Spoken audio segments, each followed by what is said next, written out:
ਲਓ ਸੱਜਣੋ ਤੇ ਮਿੱਤਰੋ, ਫੈਸਲਾਬਾਦ ਦੇ ਮੁxtਲਿਫ ਗਲੀਆਂ ਦੇ ਗਟਰ ਜਿਹੜੇ ਕਿ ਬਿਲਕੁਲ ਇਦਾਂ ਢੱਕਣ ਟੁੱਟੇ ਪਏ। ਇੱਕ ਵੇਖੋ ਜੀ, ਇਹ ਲੜਕਾ ਜਿਹੜਾ ਬੱਚਾ ਆਂਦਾ ਪਿਆ ਰਾਹ 'ਚ ਇਹ ਡਿੱਗਾ ਵਾ, ਕਿਉਂਕਿ ਬੱਚੇ ਨਿੱਕੇ ਨਿੱਕੇ ਅੱਗੇ ਆ ਗਏ ਜਿਹਦੀ ਵਜ੍ਹਾ ਤੋਂ ਡਿੱਗ ਪਿਆ ਵਾ।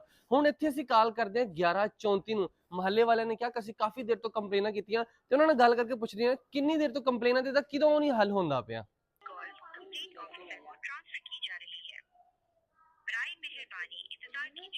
इससे पहले एक और कंप्लेन नंबर भी लिखना 7252।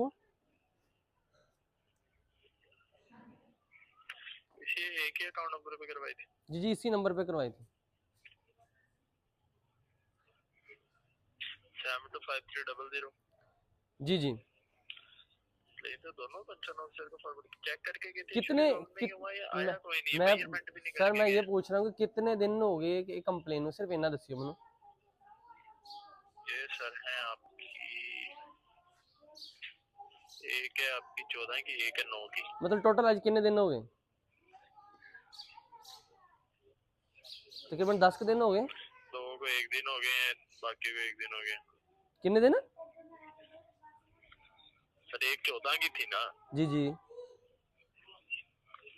जी जी सर, ठीक है। एक 14 तारीख दी है, तो बाकी दूसरी कितनी तारीख दी है वो भी पहले भी तो दसो ना। जी सर सही कह रहे हैं आप, बता तो रहा हूँ सर कि एक 14 की है, एक 9 की है। हाँ मतलब तकरीबन कोई 10 दिन हो गए आ ते हाले तक ਇਹਦੀ ਜ਼ੀਰੋ ਕਾਰਵਾਈ ਹੈ। ਬਿਲਕੁਲ ਜੀ। ਤੇ ਵਜ਼ੀਰ ਆਲਾ ਪੰਜਾਬ ਮਰੀਮ ਨਵਾਜ਼ ਨੇ ਬਕਾਇਦਾ ਕਿਹਾ ਗਲੀਆਂ ਮਹੱਲਿਆਂ ਦੇ ਜਿੰਨੇ ਵੀ ਗਟਰ ਢੱਕਣ ਟੁੱਟੇ ਆ ਜਾਂ ਖਰਾਬ ਆ ਉਹਨਾਂ ਨੂੰ ਫੌਰੀ ਰਿਪਲੇਸ ਕੀਤਾ ਜਾਵੇ। ਤੇ ਜਨਾਬ ਹੋਰਾਂ ਦੇ ਜਿਹੜੇ ਬੰਦੇ ਆ ਉਹ ਕੀ ਕਰਦੇ ਪਏ ਸਰ? सर पता नहीं, बंदे तो अब हमने तो भेजने नहीं होते हैं यहाँ से, कि या हमारे पास तो अवेलेबल होते नहीं है कि जिन्हें हम इंस्ट्रक्शंस देनी होती हैं। हमने तो उनके सब इंजीनियर को कहना होता है, बंदे तो उन्होंने भेजने होते हैं। अगर मैं आपका नंबर नोट करवा देता हूँ, अगर आपने उनसे रब्ता करना है तो आप कर सकते हैं। सर नंबर ਤੁਸੀਂ ਨੋਟ ਕਰਵਾ ਦਿਓ, ਉਹਨਾਂ ਨੂੰ ਵੀ ਕੰਪਲੇਨ ਕਰੋ ਨਾ। ਬਾਕੀ ਖੈਰ ਠੀਕ ਹੈ ਭਾਈਜਾਨ, ਬਸ ਇੰਨੀ ਹੀ ਤੁਹਾਡੀ ਮਿਹਰਬਾਨੀ ਕਿ ਇਹਦਾ ਹੱਲ ਜਲਦੀ ਕਰਵਾਓ ਤੇ ਫਿਰ ਅੱਗੇ ਦੇਖ ਲੈਣੇ ਭਾਈਜਾਨ। Okay okay. ਲੋ ਜਨਾਬ, ਤੁਸੀਂ ਗੱਲ ਸੁਣੀ ਕਿ ਬੰਦੇ ਉਹਨਾਂ ਦਾ ਕਹਿਣ ਦਾ ਉਹ ਜਿਹੜਾ ਕੰਪਲੇਨ ਸੈਂਟਰ ਤੇ ਬੈਠਾ ਤਕਰੀਬਨ 10 ਦਿਨ ਹੋ ਗਿਆ ਇਸ ਕੰਪਲੇਨ ਨੂੰ। ਨਿੱਕੇ ਨਿੱਕੇ ਨਿਆਣੇ ਆ ਜਿਹੜੇ ਇੱਥੇ ਖੇਡਦੇ ਖੁੱਡਦੇ ਆ, ਇਸ ਢੱਕਣ ਇੱਕ ਇਹ ਵਾ, ਇੱਕ ਉਸ ਤੋਂ ਅੱਗੇ ਆ। ਤਕਰੀਬਨ ਇਸ ਗਲੀ ਦੇ ਵਿੱਚ ਨਾ ਕੋਈ 3 ਢੱਕਣ ਨੇ ਜਿਹੜੇ ਇਸ ਤਰ੍ਹਾਂ ਦੀ ਗਲੀ ਦੇ ਵਿੱਚ ਛੋਟੇ ਛੋਟੇ ਬੱਚੇ ਆ ਜਿਹੜੇ ਖੇਡਦੇ ਆ, ਔਰ ਢੱਕਣ ਟੁੱਟੇ ਹੋਏ ਆ। ਔਰ ਉਹਨਾਂ ਨੂੰ ਕੰਪਲੇਨ ਕੀਤੀ ਤਾਂ ਅੱਗੋਂ ਟਾਲ ਮਟੋਲ ਕਰ ਜਾਂਦੇ ਆ। 10 ਦਿਨ ਹੋ ਗਏ ਕੰਪਲੇਨ ਕੀਤੀ ਨੂੰ। ਹੁਣ ਇੱਥੇ ਕਮਿਸ਼ਨਰ ਫੈਸਲਾਬਾਦ ਜਿਹੜੇ ਹਰ ਰੋਡ ਤੇ ਫਲੈਕਸ ਲਗਾਈਆਂ ਹੋਈ ਉਹਨਾਂ ਨੇ ਕਿ ਜਨਾਬ ਗਲੀਆਂ ਮੁਹੱਲਿਆਂ ਦੇ ਢੱਕਣ ਵਜ਼ੀਰ ਆਲਾ ਪੰਜਾਬ ਦੇ ਤਹਿਤ ਜਿੰਨੇ ਵੀ ਆ ਨਾ ਸਾਰਿਆਂ ਦੇ ਹੱਲ ਕੀਤੇ ਜਾਣਗੇ।